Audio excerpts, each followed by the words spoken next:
The screen is black for one heartbeat too long. Then, the first image flickers. A single marble bust of a president cracked clean through the forehead. A low, almost sub-audible heartbeat begins under the narration, thumping in the hollow of your chest. What if I told you that every promise spoken from the podium tonight has already been pre-written, pre-cleared, pre-contradicted by the same unseen hand that wrote last year's opposite promise? You lean closer, the heartbeat quickens. Imagine a locked vault in the sub-basement of a building you drive past every day without noticing. Inside that vault sit 7 envelopes, each containing a single paragraph. Those paragraphs determine which wars begin, which prices rise, which stories die. The signatures on the envelopes are not the ones on the ballot you cast. One of those envelopes is scheduled to be opened exactly 43 minutes after the next president takes the oath. An oath already undercut by the words waiting inside. You feel the temperature of the room drop a degree, even though you're alone. You wonder if the algorithm already knows you're still watching. Good. Stay, because the next 19 minutes will not be theory. They will be receipts, quietly filed memos, leaked voice notes, satellite images we were never meant to see, layered into a single unbroken story that starts with a whispered phone call on a tarmac in 1992 and ends with the reason your grocery bill doubled last Tuesday. You are not here for politics. You are here because something inside you has been sounding an alarm you could never name. Tonight, we give the alarm a voice, and the voice will not flinch. The marble bust splinters further. The crack races down the cheek like a tear made of stone. Fade to a silent montage. A grainy photograph of senators laughing around a mahogany table at 3:07 a.m. A redacted page stamped "Eyes Only," a child's crayon drawing of the White House with the windows colored black. Hold that image. Hold the unease.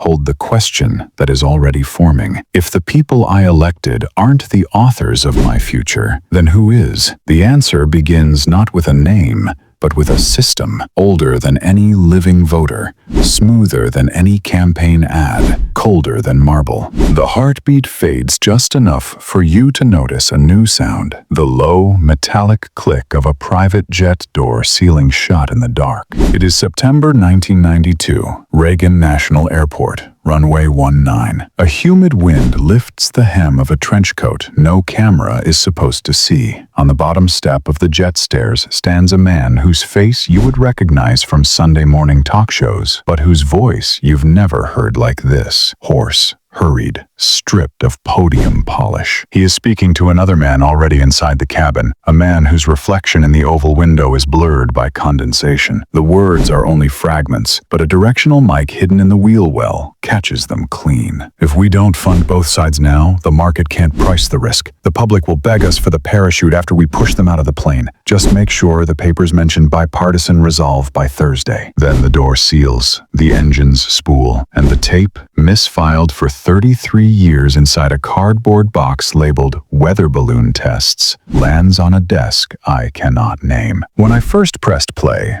I thought I was listening to a historical footnote. By the third replay, I realized I was hearing the pilot episode of every crisis that followed. Fast forward exactly 1 decade, the same voice, older, smoother, now testifies beneath chandeliers about the necessity of moral clarity and foreign intervention. The cameras love him. The clip plays on every network. None of them run the archival audio from the tarmac because none of them can find it. The file path has been overwritten by a looping stock shot of flags whipping in slow motion, but the math is stubborn. Between that sealed door and this chandelier moment, 3 conflicts begin on 3 continents. In each case, the first wire transfer originates from an account opened 48 hours after the whisper on the tarmac. The routing codes are vanity plates, clever acronyms that read like inside jokes when you say them out loud. The same mid-sized defense contractor appears in every chain, never the prime, always the indispensable subcontractor whose fees are classified as mission-critical consumables. Pause the tape again. again. Ask yourself, when did you stop believing war was an accident of diplomacy and start suspecting it was an asset class with quarterly earnings calls? Was it the day your cousin's deployment got extended, pending market stabilization, or the night you watched a general retire into a boardroom whose stock price spiked the following morning? The key is not brass or steel. It is a string of numbers whispered once, memorized, then dissolved into the bloodstream of policy. 12 digits, no repeated sequence, spoken so softly on the tarmac that the mic almost missed it. 891427603519. It sounds like a social security ghost, but it is the master reference for a budget line that officially does not exist. Line item Omega-7, continuity of narrative infrastructure. I found it buried in a footnote of a footnote, the kind of document that is released at 4:57 p.m. on the Friday before Christmas, when even the interns have gone home to argue about pie crust. Omega-7 pays for three things. First, the salaries of speechwriters who never meet the politicians whose voices they shape. Second, the algorithmic dashboards that test phrases in live focus groups hidden inside mobile games. And third, the emergency clause that allows any sitting president to nationalize narrative distribution during periods of systemic distrust. Translation: if too many of us stop believing the same story at the same time, the state can legally re-edit the internet in real time. The clause was signed in the same 43-minute window as the envelope we glimpsed earlier. Let me show you how quietly this works. In 2019, a video game called Galactic Farmville quietly updated its terms of service to include voluntary feedback exercises. Players who clicked accept, which is all of them, unwittingly rated 2.3 million political catchphrases while they harvested pixelated wheat. The highest scoring phrase that month? Shared sacrifice. By the following week, every candidate on the debate stage used it, often twice in the same answer. None of their staff could explain where it came from. The dashboard had simply slid it into their briefing books under spontaneous resonance. But the key unlocks more than slogans. It unlocks time. Consider the 2021 supply chain crisis. Ports backed up, store shelves thinning, your online order delayed until the heat death of the universe. Network anchors blamed unprecedented consumer demand. Yet on the same day, 3 cargo ships idling outside Long Beach received encrypted rerouting orders directing them to private terminals in a country whose flag you rarely see on cereal boxes. The new berthing fees were prepaid from an account whose routing digits match the tarmac string. 48 hours later, a press release announced strategic stockpile redistribution to ensure fairness. Prices rose 11%. Someone sold the futures 6 days earlier. Ask yourself, when did inconvenience become an investment strategy? When did the lag between your frustration and someone else's profit narrow to the width of a private jet cabin? The key is turning now, almost of its own weight, and the vault exhales a breath colder than any January midnight in D.C. Inside, the light is surgical, white, sourceless, the color of a lie stripped of all pigment. The first thing you see is not gold or guns, but a simple corkboard, shoulder high, crowded with 3x5 index cards, arranged like a mosaic of dread. Each card carries a single word in neat courier font: rent, diabetes, fentanyl, dividend, wildfire, tuition. They are not labels, they are levers. Push one, and a constellation of futures contracts ripples outward. The traders don't need to know why wildfire season started early. They only need to know it did, and that your insurance premium is the derivative. On the table beneath the board sits a reel-to-reel tape recorder, the kind your grandfather used for Christmas greetings. The tape inside is dated 6 weeks from now. I press play. A voice, calm, almost paternal, reads a weather advisory that has not yet happened. Category 4, making landfall near Savannah. Mandatory evacuations begin at 0600. National Guard deployment authorized under Continuity Directive 12. The reel keeps turning. A second voice, younger, replies, "Copy. Initiate grid isolation sequence for zip codes 31302 to 31411. Brownout window should coincide with opening bell in New York." Click. Walk deeper. Another corkboard. This one holds photographs instead of words. A senator jogging at 5:17 a.m. A lobbyist's teenage son at lacrosse practice. A journalist boarding a red-eye with a trembling hand. Red threads connect the images to a single sticky note that reads, "Leverage ratios." Beneath that, in smaller handwriting, "Grief is more predictable than gratitude." You feel the temperature drop another degree. Not because the air is colder, but because certainty is. A monitor flickers alive. On screen is the live feed of a town hall stage, empty, except for a lone microphone under a spotlight. A caption scrolls. Simulation 4B, Midwestern empathy spike. Deploy veteran foster dog story at 14:23:57. The timestamp is tomorrow. The location is a county whose diner you once stopped at for pie. You wonder whether the dog exists, whether the veteran does, whether the county does. The heartbeat answers, it doesn't matter. The algorithm has already written the tears. And yet, amid the chill, a single paradox glows. Every lever in this room was soldered by human hands. Hands that once braided a daughter's hair, once signed a mortgage, once shook with stage fright before a high school play. Somewhere between that trembling and this certainty, a choice was made. The key is still turning. The vault is not a place, it is a moment. We keep choosing. The key clicks, final metallic, yet the door before us does not swing open. It dissolves, pixel by pixel, as though ashamed to be seen. We step across the threshold and find ourselves in a corridor, lined not with walls, but with mirrors. Each mirror reflects a moment you have lived. The first time you saw your child's school lunch debt notice. The night the ambulance took 43 minutes. The afternoon the recruiter called your neighbor's son with a promise of college money he couldn't refuse. The reflections do not look back at you. They look past you, toward a ticker scrolling silently above. Net sentiment, negative 0.7%, negative 0.9%, negative 1.2%. At the far end stands a lectern carved from the same marble as the bust. A book rests on it, old, leather-bound, its pages edged in gold leaf that peels like sunburn. The cover bears no title, only a date, 2025 to 2035. When opened, the book is not a book. It is a live spreadsheet. Rows of names, millions of them.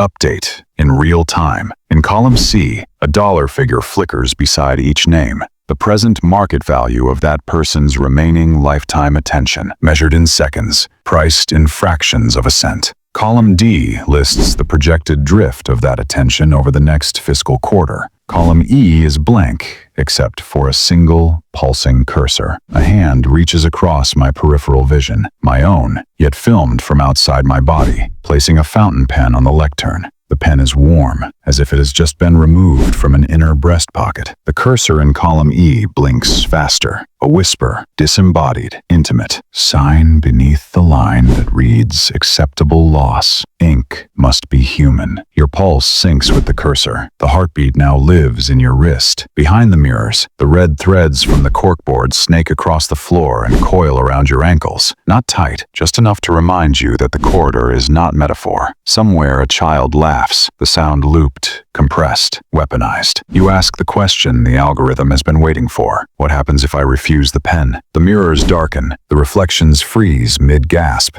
The whisper replies, gentle, almost paternal again. Then the blank row will be filled by the next pair of hands. There is always a next pair. A single drop of ink falls from the pen's nib, striking the marble with a sound like a distant gavel. Where it lands, the stone begins to warm, not to heat, but to the exact temperature of living skin. You realize the entire corridor is breathing now, inhaling the seconds you haven't yet spent. exhaling the ones you already regret. The heartbeat slows, almost restful, as if consent were merely a formality before sleep. The pen hovers, but before it can meet the page, the corridor tilts like a ship listing in slow motion.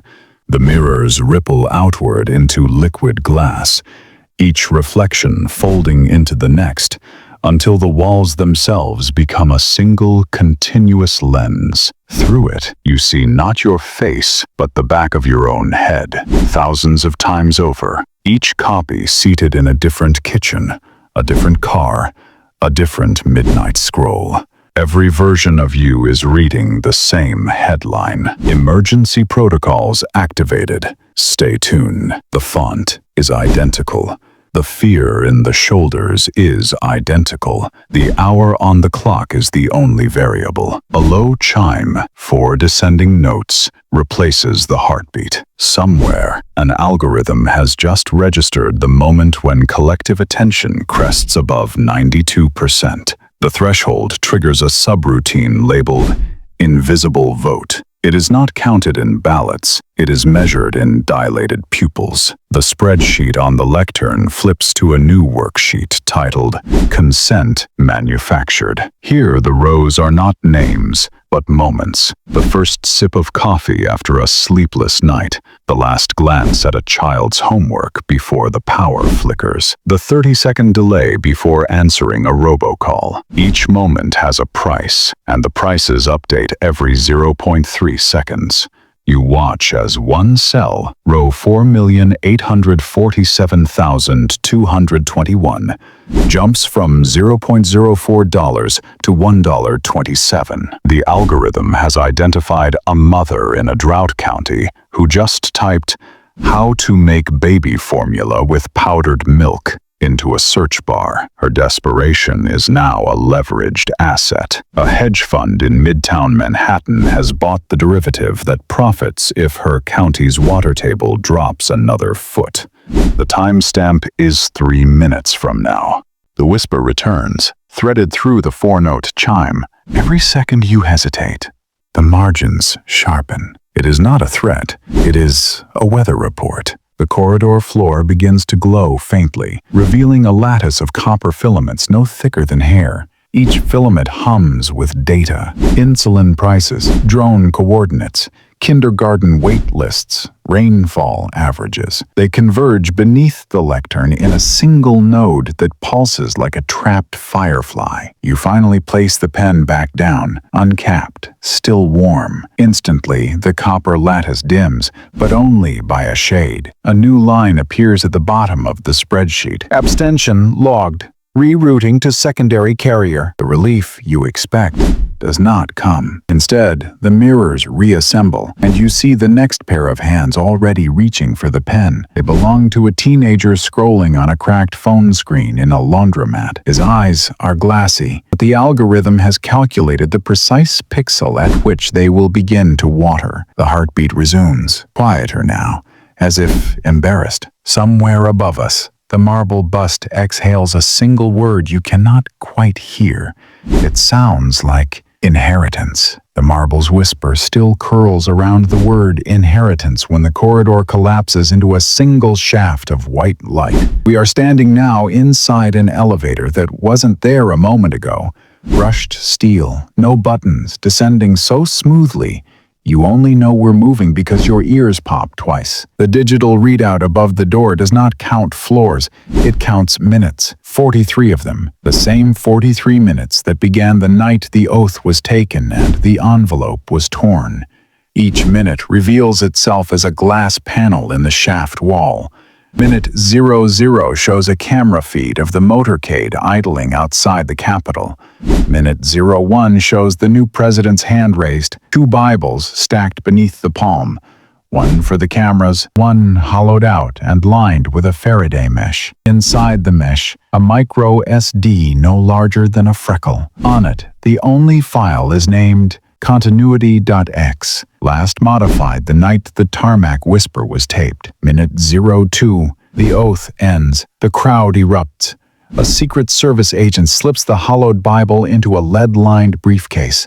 Minute 03, The briefcase passes to a courier whose badge reads, Office of the Vice President-elect, though no such office exists in any directory. Minute 04. The courier boards an elevator identical to the one we occupy now, except it ascends, racing toward a sub-basement labeled cold storage. Minute 05. The first news chyron appears, harmless, almost celebratory. Historic transition of power concludes. But beneath the chyron, a crawler in 4-point type issues buy orders for water treatment futures in 3 counties that have not yet learned their wells are contaminated. Minute 06. The president's first executive pen hovers over an order titled National Resilience Initiative. The text is blank except for a footer. Auto-populate upon handshake with Omega-7. The handshake will occur at minute 43. At minute 11, the elevator slows, not to stop, but to synchronize. Outside the glass, the shaft walls become transparent to time itself. We see the courier arriving at cold storage, sliding the briefcase into a cryo drawer marked Family Recipes. We see the algorithm refresh. 92.1% attention retained. We see a father in Ohio refreshing his phone, waiting for the price of insulin to dip below rent, unaware that minute 12 has already priced his daughter's next 3 birthdays into a tranche labeled mid-tier sentiment collateral. Minute 17. The president steps to the podium for the inaugural address. The teleprompter displays only the first 3 lines. The rest of the speech will load live from the microSD once the handshake completes. Minute 18. A sudden drop in barometric pressure registers on a weather buoy off the coast of Georgia. The algorithm flags it as potential catalyst. Minute 19. A news anchor's earpiece crackles with a producer's voice. Stretch this segment 3 minutes, we're waiting on futures confirmation. Minute 27. The courier reappears, now wearing maintenance coveralls, wheeling a mop bucket past the press corps. Inside the bucket, beneath gray water, lies the hollowed Bible. Minute 28. The price of diesel spikes 11 cents on the wholesale exchange. Minute 29. A senator tweets the word unity, followed by a flag emoji. The tweet is auto-scheduled. He is asleep in a hotel suite whose minibar sensors relay his REM cycles to a dashboard labeled volatility mitigation. Minute 36. The handshake begins. Not flesh to flesh, but code to code. Omega-7 and Continuity.exe recognize each other via a zero-knowledge proof that lasts 0.8 seconds. In that blink, the blank executive order fills itself with 14 pages of directives, emergency procurement thresholds, suspension clauses, pre-authorized press statements. Minute 37. The father in Ohio receives a push notification. Limited time insulin coupon inside, timed to expire before he can load the pharmacy webpage. Minute 38. The Georgia buoy transmits a second pressure drop. The algorithm upgrades potential to imminent. Minute 42. The president's voice catches mid-sentence, an intentional pause scripted by the same algorithm that times Super Bowl commercials. The pause lasts exactly 2.3 seconds, long enough for every camera to zoom in on the tear forming in his left eye. Minute 43. The tear falls. The handshake is complete. The marble bust, somewhere above us, cracks audibly. The elevator stops. The doors slide apart onto a corridor narrower than a confession booth. At the far end hangs a red curtain, velvet,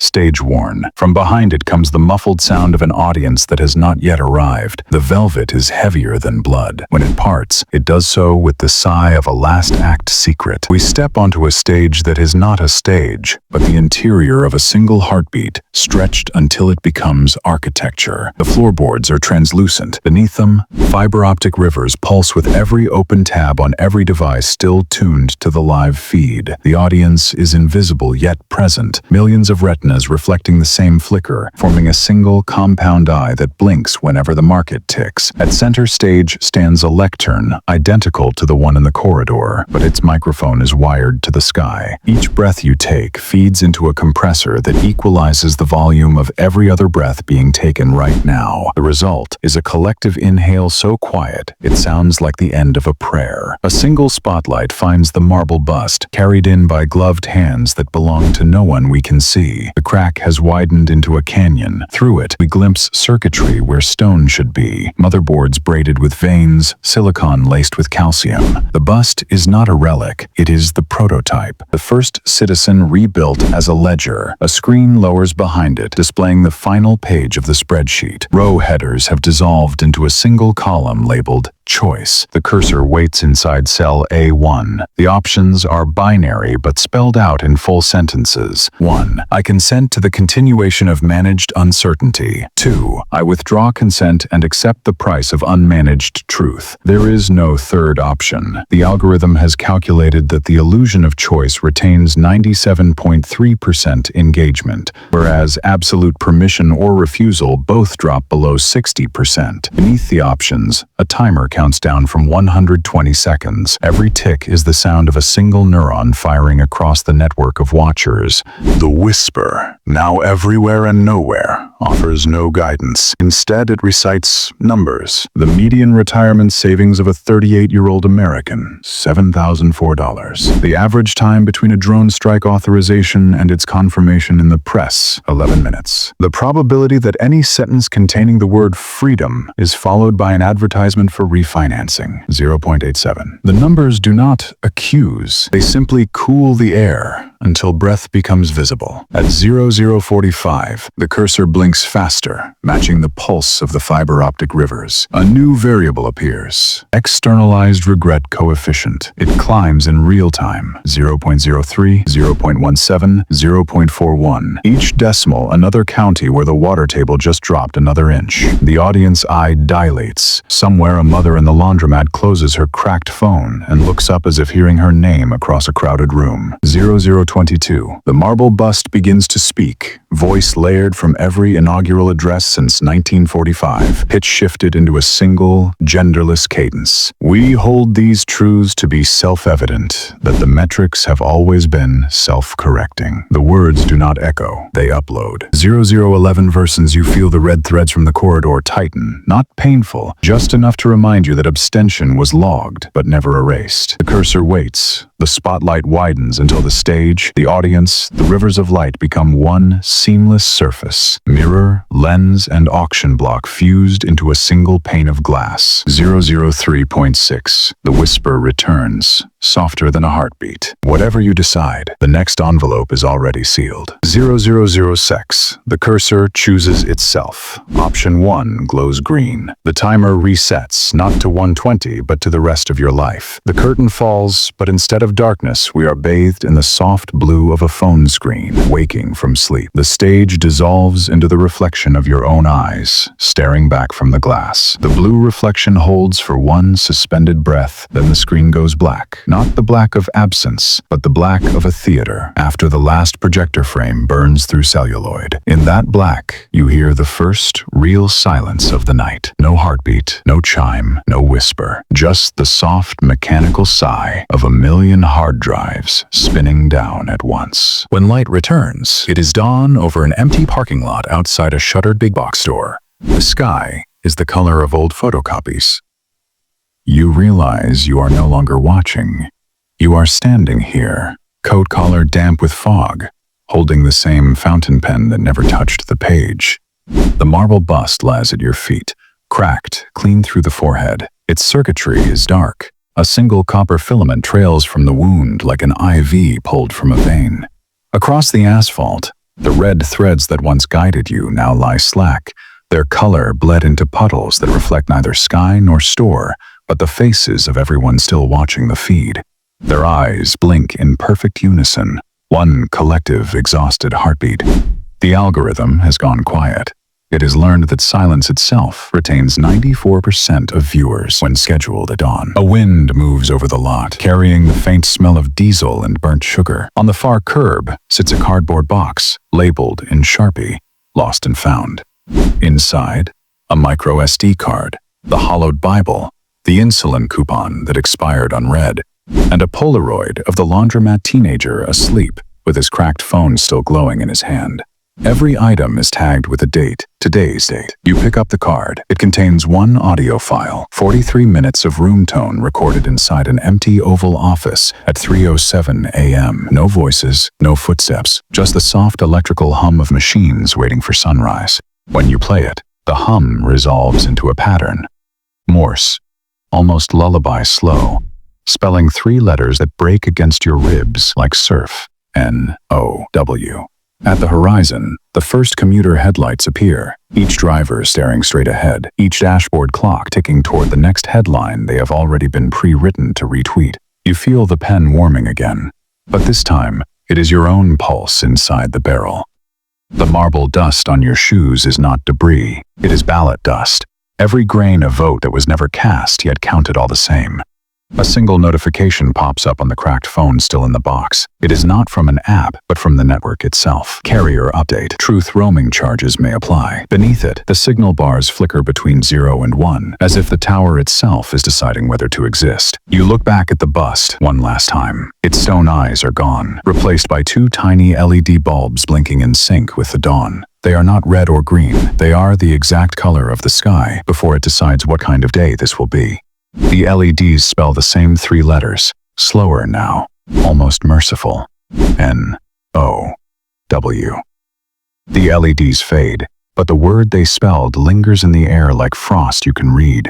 You close your fist around the pen. No orders, no countdown. Only the weight of one deliberate heartbeat that finally belongs to you. Somewhere behind you, the shuttered store's neon "Open 24 hours" sign sputters once, then holds steady in weak, honest pink. It is not an invitation. It is a mirror. You step toward the horizon where the headlights converge. Each car passes without slowing, yet every driver glances sideways for a fraction of a second, just long enough for the algorithm to register a micro-expression labeled unresolved. Those fragments of doubt compile into a new data set, unpriced, unowned, drifting like smoke above the asphalt. For the first time tonight, a smoke has no buyer. You raise the pen, not to sign, but to write. On the back of the expired insulin coupon, in ink warm from your own veins, you begin a sentence addressed to no administration, no platform, no trend. The first 3 words are small, almost whispered. We still can. You pause, listening to the quiet that follows. A quiet so complete, it feels like the first free space in hours. Then you finish, change the ending. The page is too small to hold everything, so you fold it once, twice, until it fits inside the breast pocket closest to your heart. The copper filament that trailed from the bust has followed you. It now coils gently around the pen. Not binding, only reminding. Conductor, not constraint. Behind you, the big box store's automatic doors slide open without power, moved by wind or will. Inside, the aisles are empty, except for the echoes of footfalls that have not yet arrived. Over the PA system, a voice not generated, but remembered, your grandmother's, reads the store's closing announcement from 1987. Thank you for letting us be part of your day. Please take care of each other on your way home. The tape ends with a soft click and the speakers fall silent forever. You walk into the dawn. The sky has decided. Pale gold, unbranded. Somewhere, a single notification pings, not on your phone, but in the collective retina of everyone still awake. A new file, Untitled, uploaded from an unknown source. When opened, it contains only the audio of wind passing over an open field, followed by a child's voice asking, "Did we win?" The file loops once, then deletes itself. You keep walking. The pen is steady. The thread glints. The word "now" no longer blinks. It beats. And because you are still here, because you stayed for 19 minutes and 1 second longer than the algorithm predicted, you become the first variable it could not price. Fade to the color of morning. No credits, just the faint sound of a single heartbeat syncing with another, then another, until the rhythm is no longer machine but chorus. Carry it with you. Press share. The vault is open. The story is yours to close.